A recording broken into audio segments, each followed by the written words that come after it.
Subhanallah, walhamdulillah, wa la ilaha illallah. Assalamu alaikum rahmatullahi wa barakatuh. How are you all children? I hope you are doing fine, and we will continue our same topic, fractions, today. And in fractions we are going to learn about equivalent fractions. Now what do we mean by the word equivalent or equal? Equal or equivalent means same, right? Same quantity or same in content, right? So today we are going to see how we can say that the two fractions are equivalent or they are equal. Okay. For that, first we will look into the example. You can see on the board I have two figures over here.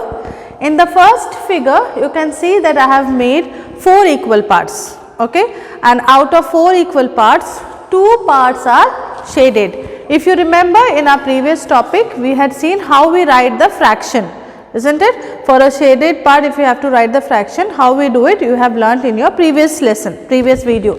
So here if you have to write the fraction for the first figure that I have drawn, for the shaded part, the fraction will be 2 out of 4.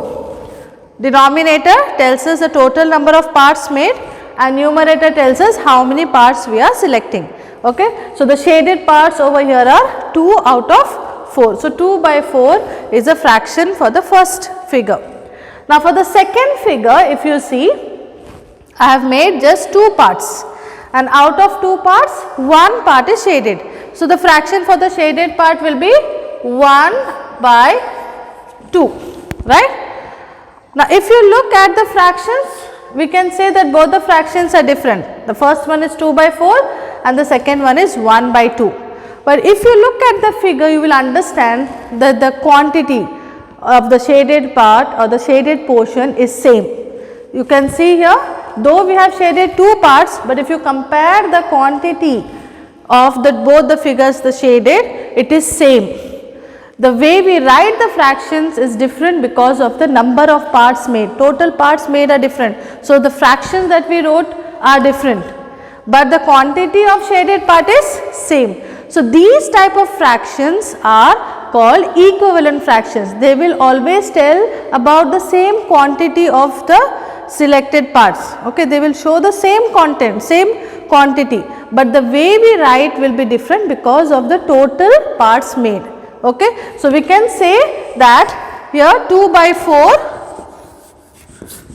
is equal to 1 by 2 because the quantity or the content is same. Okay. So these type of fractions are called equivalent fractions. They might look different, but they will have the same quantity. Now how to find the equivalent fraction for a given fraction? Like for example, I have a fraction over here 2 by 5.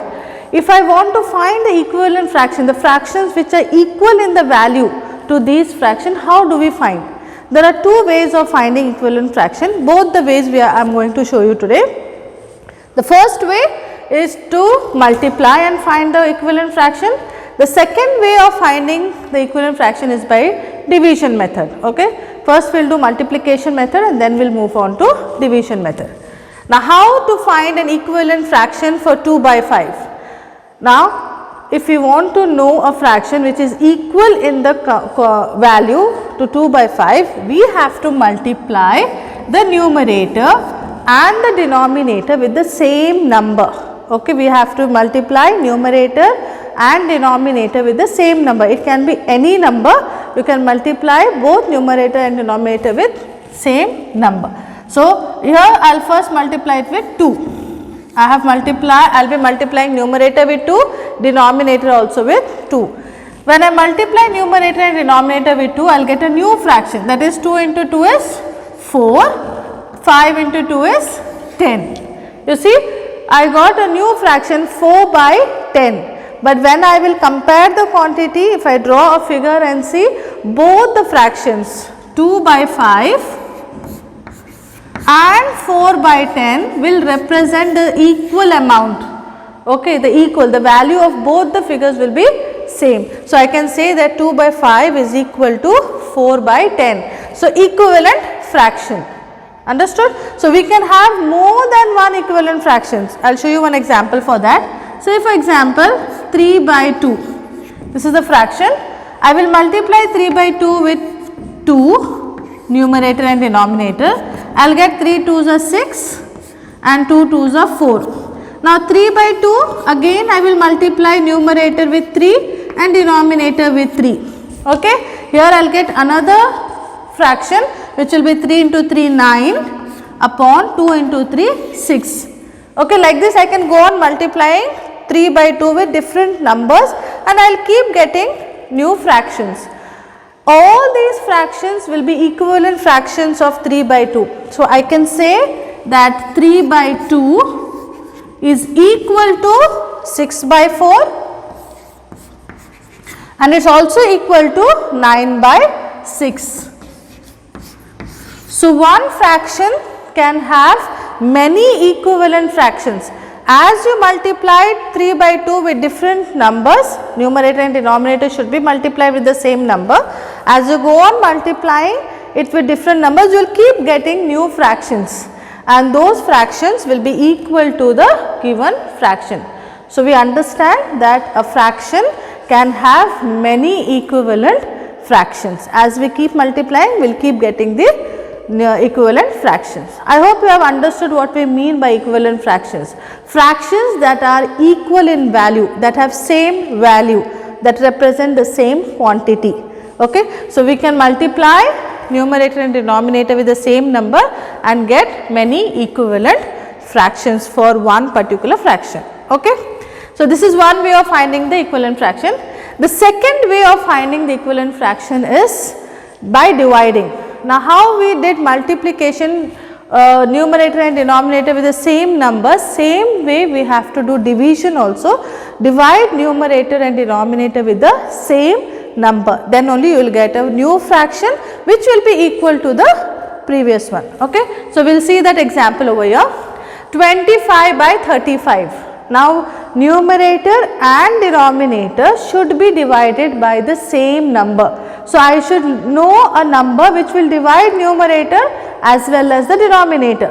Now, here 25 and 35 will be divisible by 5. 5 will divide 25, 5 will divide 35 also, right. So, I will divide numerator with 5 and I will divide denominator also with 5. Okay. When I divide numerator and denominator with 5, I will get a new fraction, that is, when I divide 25 by 5, the answer that I will get is 5, and when I divide 35 by 5, the answer that I get is 7. So, you see, when I divided numerator and denominator with 5, I got a new fraction 5 by 7. Now, I can say that 25 by 35 is equivalent to 5 by 7. So, this is the second method of finding equivalent fractions, that is by dividing numerator and denominator with same number. We will look into one more example.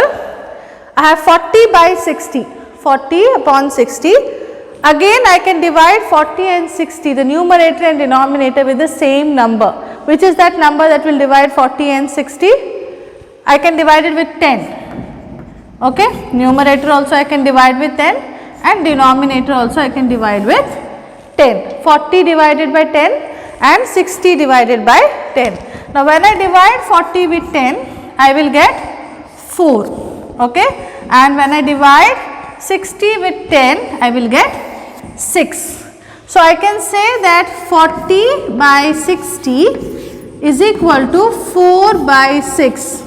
Now, further 4 by 6 I can again divide it with same number. 4 and 6 can be divided by 2, isn't it? So, I will divide 4 with 2, 6 also with 2.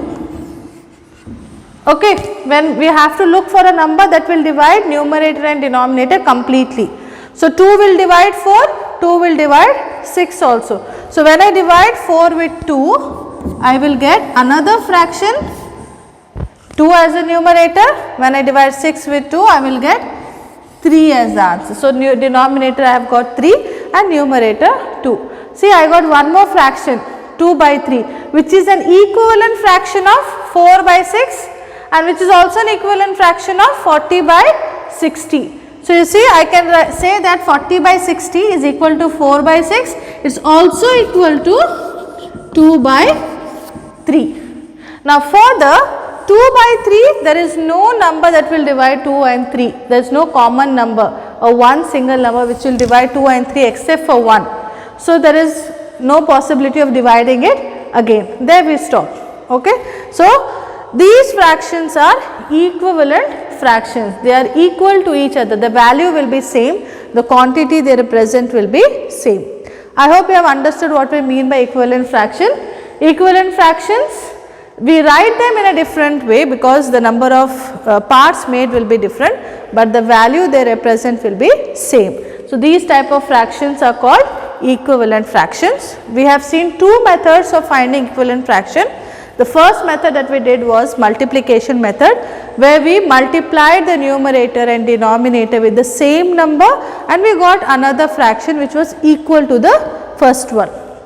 So one fraction can have many equivalent fractions. As you keep multiplying numerator and denominator with same numbers, you will keep getting the fraction. We have seen one example over here.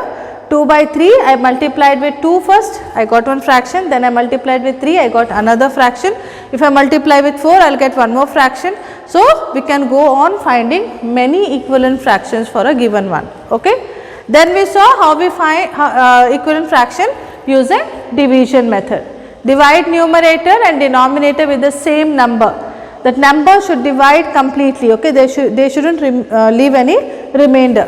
Like 5 divides 25 completely and 5 divides 35 completely. So that you have to keep in mind that they should divide that numbers completely. One single number you have to take to divide numerator and denominator. Number should be same.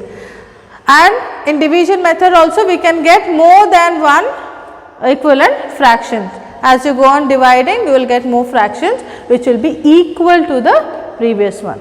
I hope you have understood what we mean by equivalent fraction and how to find the equivalent fractions using multiplication and division method. Children, you all need to keep practicing, and once again you should know the multiplication tables. Then only you will know which number will divide and which number you can multiply.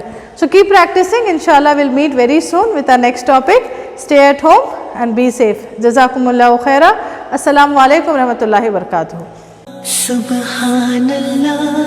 والحمد لله ولا إله